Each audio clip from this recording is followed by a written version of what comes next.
Hello and welcome to Greater Somerville. I'm Joe Lynch. My guest today is a candidate for Alderman at Large in the city of Somerville. Seeking one of the four at-large seats, he and 6 other candidates recently participated in a lively debate at the Somerville Theater, sponsored by SCAT TV and Greater Somerville. He is a Ward 5 resident, stay-at-home dad of 3, and an active member of the Somerville school system, Somerville Children's Network, and Somerville Youth Soccer. He is a graduate of Ithaca College in New York and former owner of a Somerville travel agency. It is my pleasure to welcome to Greater Somerville Alderman at Large candidate Todd Easton. Welcome back. Thanks, Welcome Joe. back. We've seen each other twice in 1 week. You participated in the debate with 6 of your other candidates and challengers. Thoughts on first time in front of a large audience like that? Oh, it was a great experience. Fortunately for myself, I've had experience being in front of a large audience, working in the past at Fenway Park for Rawlings baseball. So I knew I could handle being up on stage. I just wasn't sure how I'd be able to handle the debate. There you go. There you go. With 6 other people saying, Todd, I think you're wrong.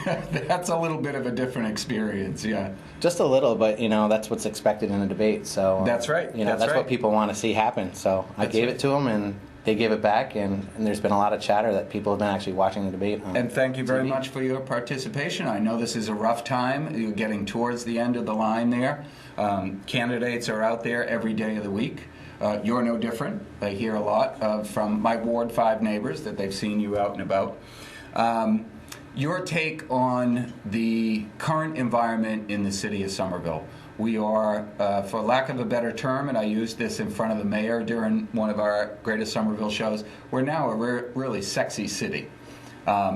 Developers want to come in. New residents are vying to come in.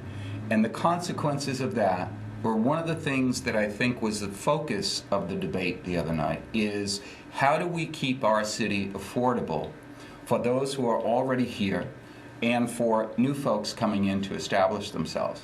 So you had a take on that, and why don't you kind of deliver that part of your campaign to the folks who are watching? So one of my primary concerns is making sure that the fabric of Somerville, we're able to retain it, and that means keeping the families here. And one of the things that's concerning me is that with the conversion of multifamilies into smaller units, you're not allowing for families to stay, because the conversions are 900 to 1,100 square foot units, and what we have are people that want to come in here. Some of them are able to come in here, and then they decide that they want to stay here, and what happens is they grow out of the unit right after their first child. So we're very limited to the stock that we have, so I think we need to have a more open discussion on how we can have development in the city that allows for family-size units. Family-size units, for sure. Either condos or something to be done about the conversions of the bigger properties, not to have them cut up into smaller units. It's an interesting twist, Todd, in what's happened in the city. You know that we have some magnificent older homes where you had maybe 5 or 6 children in the 30s, 40s, and 50s, and then when we began to see, for lack of a better term, the flight leaving the urban core for the suburbs, those homes then became maybe rentals, and you still had 3 bedrooms. But now with the condo conversions that have taken place, we've seen those units shrunk even more. And I think that's basically what you're saying, is if you're going to attract new families coming in or provide housing for the existing families, we start to see the upswing a little bit. It's no longer a case of where the empty nesters are there forever. They're selling. And those, 3 or 4 Philly-style homes, 3 or 4 unit Philly-style homes are becoming less and less. So you have 1 bedrooms, 2 bedrooms. Right. In the example that I have is my own property. We had been looking for a while. I have 3 children, and we were in a 3-bedroom condo on Spring Hill, and we'd been looking for a while, and a friend of ours, how you find properties is by networking, communicating. That's part of my whole thing too, is how you engage the community. But in this case, we happened to find this listing through a friend, and what had happened was the owners of the house were representing it as the seller, and one of the brothers was listing it also, and this house had been in the family for 43 years. Right. And the one brother was like, I do not want to sell it to a developer. I want a family to be able to move in here and stay and keep it as a single family. So we were fortunate in that situation. And the great thing about it is the neighbor, the son who sold the house to us still is in the area and still lives in Somerville and is, has family across the street. So it's fantastic to have that connection now still to the house. And, what we're doing is bringing life back on the street from what the neighbor said, because, over time, the people that were living there grew up and moved away for whatever Sure. reasons or moved to other parts, but now we're bringing life back to the street. So I'm constantly saying to the neighbors, I'm sorry for the screaming and the playing, but they're like, this is great, there's life on the street. They're not alone, because on my street, my family has been in the city for well over 125 years, and on my street there was almost silence for a long time because there were no young children. Now we have 3 and 2 more on the way. So yeah, I look forward to the sounds of kids' voices on the street. Brings me back to a few years ago when I was a kid growing up in the city. You've got an initiative called Vote Local, and that's basically one of your platforms that you were talking about at the debate. Why don't you give the folks some more of that? Well, I've been here 10 years, and over that time I've seen the numbers for the municipal elections go down for reasons I can't explain. But people are busy, and it's important, I think, to be involved in your community. And if you want to not control your community, but have a say, you need to participate in the elections. Here in Somerville, we're all about buy local, and I'm just trying to, connect it to voting local and making people realize if you want to have a greater impact on your own city, vote local and, affect change here in front of you. Whereas on the national level, yes, there's greater participation, but like as I've said, I can't remember the last time President Obama's walked down Highland Ave and asked me how the sidewalks were doing. So it's almost grassroots, starting all over, getting people involved, and you want participation, and that's just something that I thought of during the campaign. That while trying to do what I'm doing, I really want to have more people participate. We do have an active and engaged community that comes out for almost every civic event that's going on. We're very fortunate to live in a place that the mayor's done a great job, promoting, Shape Up Somerville, and then the open streets, and just the Arts Council does a fantastic job. I just want more people to be, at least know about the municipal election and then participate in it, and hopefully the city will get, a true, answer of what they want. Mm-hmm. There are 2 things, Todd, that consistently come up with those of us who were born in the city and grew up here, that this mayor brought back almost single-handedly a feeling of pride and sense of belonging with 2 major events that the city sponsors every year, and that's the Memorial Day Parade and the July 4th fireworks. And it's just an amazing amount of people that I see come out for those events. I mean, tens of thousands of people come out for those events, which is terrific, and it shows that Somerville wants to be engaged. Just has to be the right kind of event that gets them engaged, I think, sometimes. And I'm a firm believer in voting. I think anybody who's listened to me over the last few years, if you don't vote, don't complain. Exactly. So I agree with that one. The current board, you took a little bit of heat during the debate with one of the statements about the current board is reactive versus proactive. I want you to talk a little bit more about what you mean by proactive, the board being proactive. Well, I think that we need to be looking at other options, and the fortunate thing about living here is that we have a very diverse and educated community, and some of the things that I've found door knocking and meeting new people is that there are simple solutions to some of the issues here in the city, but on a grander scale, because of our diversity, we should be tapping into our connections that we might have that might bring us new business or introduce us to new companies that might want to come here. We have an opportunity to do that, and in the sense of being reactive, it seems that we're waiting for things to come to us knowing that we have open parcels of land, but in the case of, like I said in the debate, the issue on Broadway at the Star Market, the entity that wanted to come in here for whatever reason didn't come in here, but now we don't have anything going on. We don't have a plan B. And I think, it doesn't take much to just keep asking people, who do you know? What could come in here? You just keep engaging the people and looking for other avenues that we might be able to supplant something in there instead of having to wait and wait and wait. It's really a sense, and I'm going to paraphrase it, Todd, you're expecting, and what you're proposing, is that the Board of Aldermen actually become like marketing agents for the city to say how great we are. Come on in. We have a new set of, guidelines that we're trying to operate under. Part of that, I think, goes to, and you can speak on it a little bit, is in terms of the ordinances that are passed by the Board of Aldermen, that when business comes in or when residents come in, they want a certain amount of predictability. They want to know what they're getting into. So can you speak to that in terms of the rezoning that went on up at Winter Hill, and then the Ocean State job lot, and now the lawsuit? I mean, that kind of seemed like the perfect confluence of bad timing on everybody's part. I can comment to the point that I don't know everything about the zoning that went into it, but I just know on the street level, with the canvassing that I had done, the people are frustrated with having open buildings, and they want something to go in there. At this point, it doesn't seem like anybody's saying we want to do something there. I've heard lots of different ideas from people, but I don't even know if those are being brought up to the board, in the sense that the board could actually bring these up and say the residents in this community have this type of plan. Why can't we look at it this way, and then take it out and see if we could find a developer that would be interested in bidding on this process this way, versus waiting for something else to come in that we're not 100% sure we want to do business with. Their practices aren't what we want. Too much time is going on between these issues, and the city's losing out.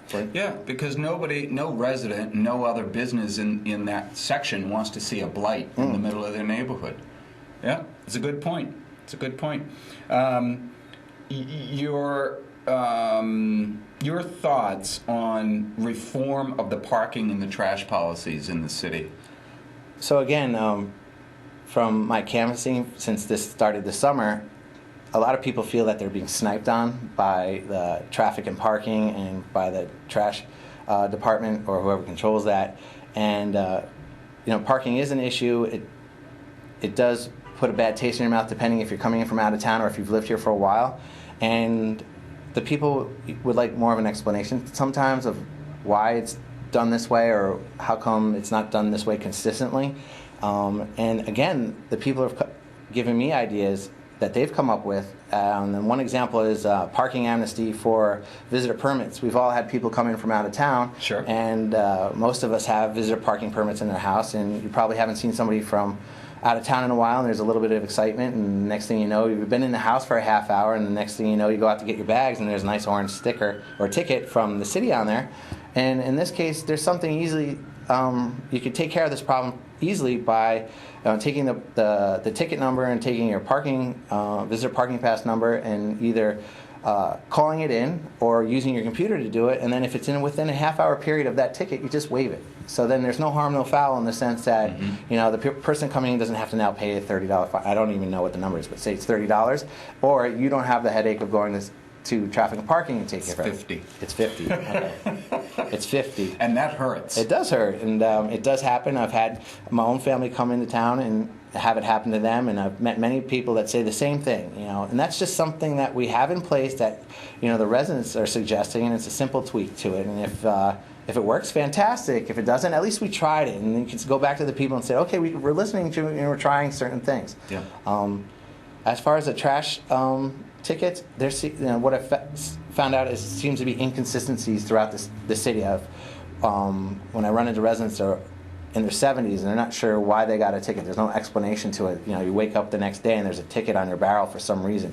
I mean, I can understand if there's black bags out and it looks like there's a ton of construction debris and there's no permit on the house, then something's probably not right, and they probably were warranted getting a ticket. But again, we need to have more transparency as far as how the rules are set up and when they go about doing them, and so that people don't feel like they're preyed upon. Yeah, it's not the first time that I've heard it, and in your campaign, you're hearing it again. Is the consistency of how tickets are handed out? It's the consistency of how tickets are forgiven. And some of that, Todd, may go to who the hearing officers are. I mean, you know as well as I do that sometimes it's who you know and how you go about appealing those things. I've found out when I've actually gotten tickets and I felt like I'm in the wrong, they've been very receptive. I think if you take the time to go up there and to listen they'll listen to you and make a decision based on that. But again, it's something that you have to take time out of your day. And That's right. Fortunately for me, or unfortunately for me, I'm a stay-at-home father, and I have the time to do this. But working people don't always have the opportunity. So if there was a better way of doing it, I'd be all ears of hearing about it. I'm not, again, I think the traffic and parking is working within the realm of what they have, and they're doing a good job. There's just minor things that they could subtly change. I've heard from parents at schools, at drop-off, they do street cleaning in the morning during drop-off. I'm like, is there a way that you can have the street cleaning start at 10 o'clock? So then you don't have to worry about maybe a parent having to go for a coffee at the school and then being in the school till 9 o'clock, even though street cleaning starts at 8 o'clock. There's just things that you can start later. Is it possible to ask the company that does this or the city that does this, can you start later? Yeah. Again, someone in Ward 5 said to me, can they start trash pickup after 9 o'clock? So then you're not bogging down the streets with the trucks on one of our many one-way streets where you're backing up traffic. So you got congestion because people are trying to get out and go to work, and you've got trash trucks blocking the way. Seems like a simple solution. Sure. I mean, we could try it. They tried the single stream. They started off in one part of the city. Why not try it in one part of the city and see if it does make an effect? If not, then we know. But it does. Those are low cost. It shouldn't cost us any money to do those things. This is your time, but I've harped on this one before, and I'm going to harp on it again. The size of those blue bins, we should not have a one-size-fits-all. Because being in a single household now, it takes me months to fill up that thing. And during the winter time, the only place I have to store it is in the yard. And during the winter time, I don't shovel my yard. So we need to rethink that one and retool it a little bit. So I'm going to keep harping on it, Mayor Curtatone. The other thing that you have a lot of focus on, and I think a lot of it has to do with, because you do have 3 children in the public school system, is youth sports and connection to the school system. You want to talk a little bit about your past and your future forward and if you're successful on this thing? Well, I'd like to still keep volunteering in the community because that's how you stay in touch with the community. I've coached my son's soccer team and helped out with the Little League that he's involved with. And I also coach my daughter's team. I'm waiting for my son to start this spring. I'd like to make sure that youth sports are open to everybody and try to reach out to the populations that might not know about them. Again, we have a very diverse population that might not know about the programs that are offered here in the city, and it's a great way to include them in and make them feel welcome. I just plan on continuing doing those things as an alderman at large. Yep, terrific. One of the things, there was another forum recently, and I just read about it in the paper today. One of the other things was a forum that discussed immigration policies in the city, affordability in the city, and the like. And one thing that caught my eye was there was a discussion about illegal apartments.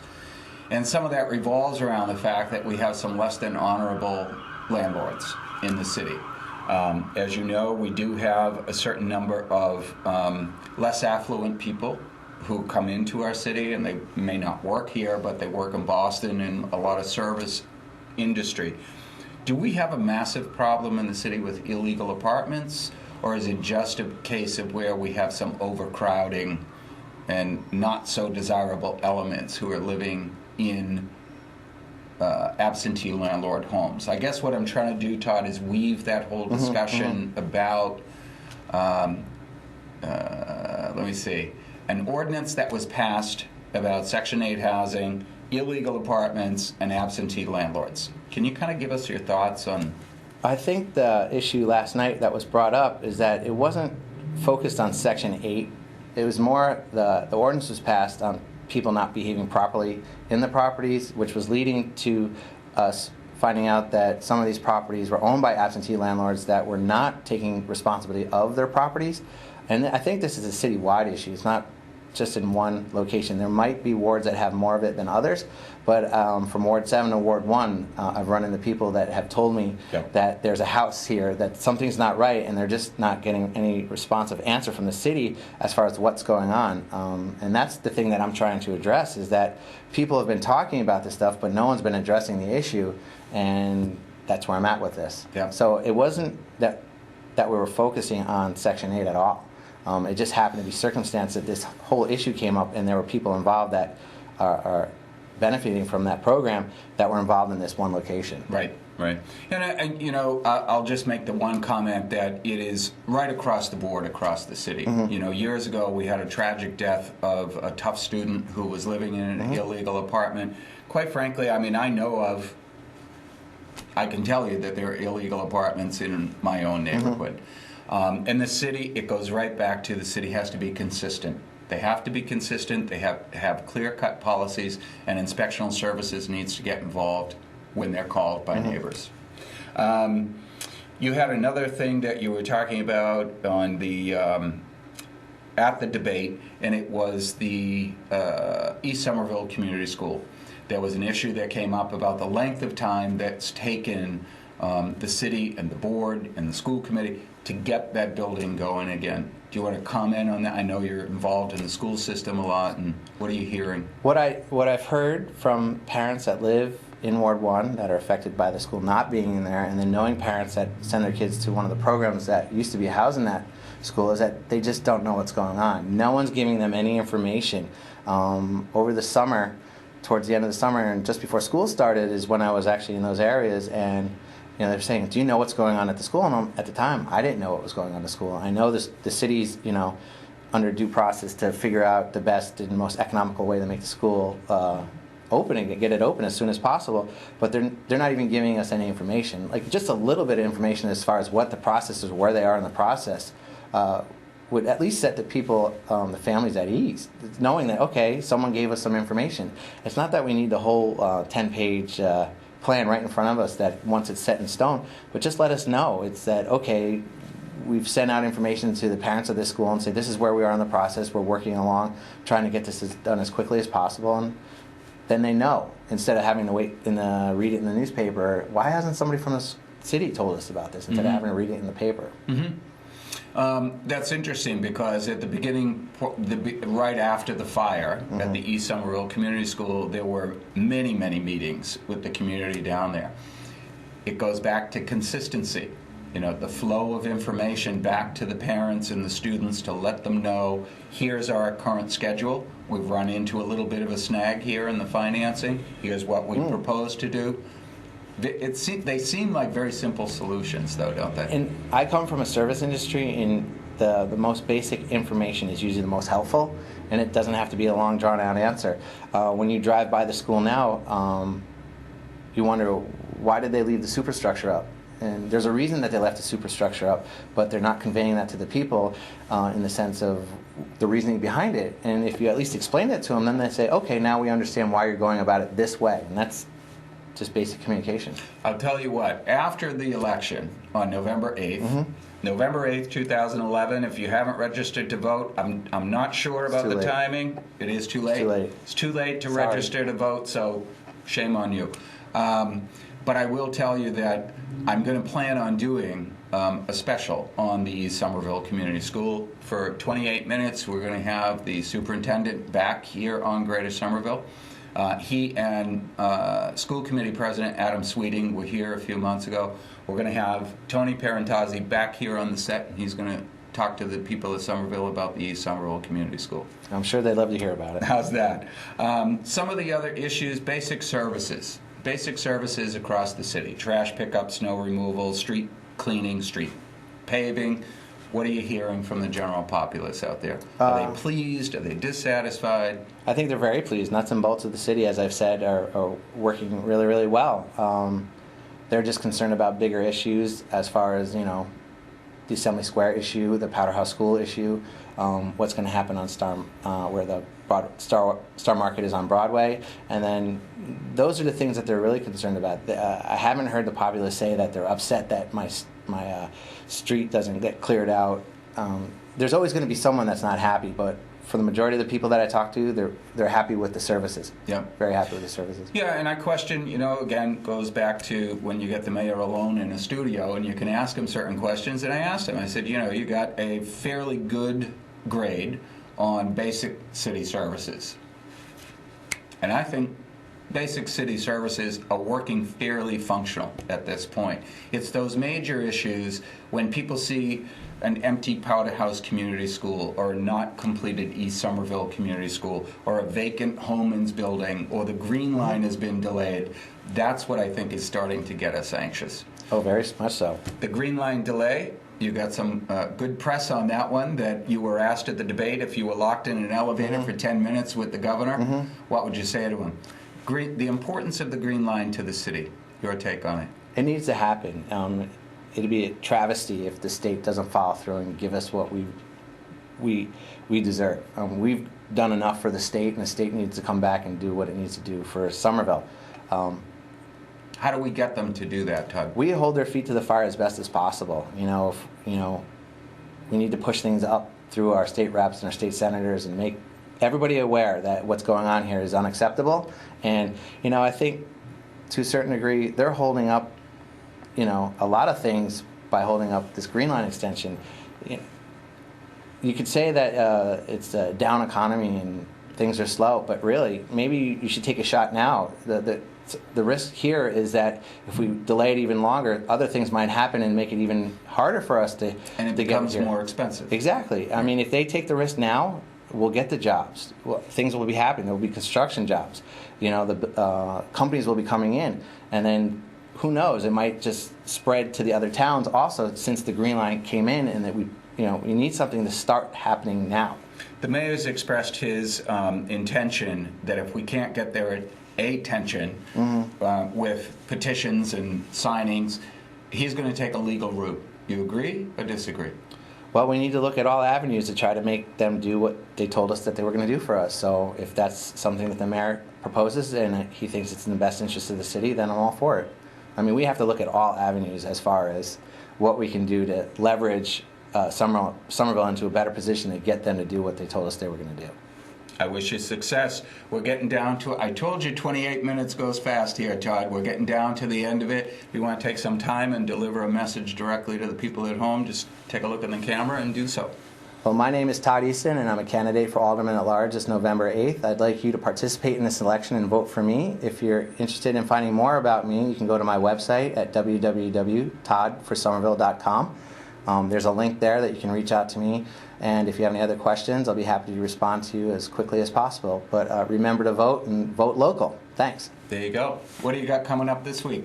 I'm going to continue canvassing the neighborhoods, and I have some more meet and greets, and visiting some senior centers. So I'm just getting out there as much as possible and trying to introduce myself to as many Somervillians as possible. You're down to the final week of marathoning here. Oh, this is fantastic. I had no idea what I got myself into, but it's been one of the best things I've ever done in my life, and I think more people should do it. It is a lot of work, but it's very rewarding, and it's a great way to get to know your community. Terrific. Todd, best wishes for the campaign. Thank you very much.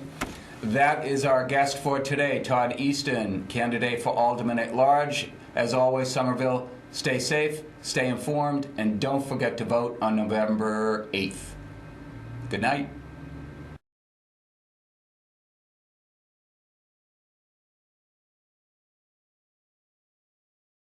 Thank you very much.